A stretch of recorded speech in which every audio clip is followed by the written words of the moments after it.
தை அமாவாசை என்றாலே சக்தி வாய்ந்த ஒரு நாள். அதுவும் இந்த முறை ஞாயிற்றுக்கிழமையில் மகம் நட்சத்திரத்தில் வருவது 21 அமாவாசைக்கு சமமான ஒரு ஆதிசக்தி வாய்ந்த நாள்.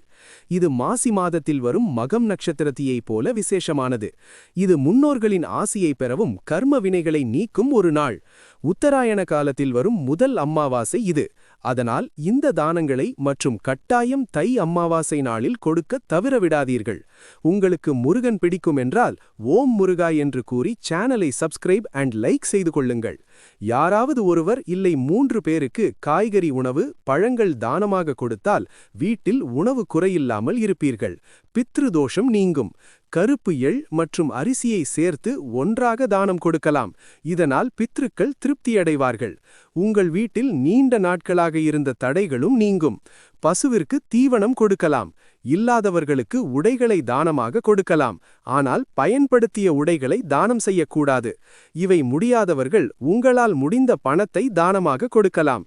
இது உங்களின் பணத்தடையை குறைத்து வருமானம் உயர வழிவகுக்கும்.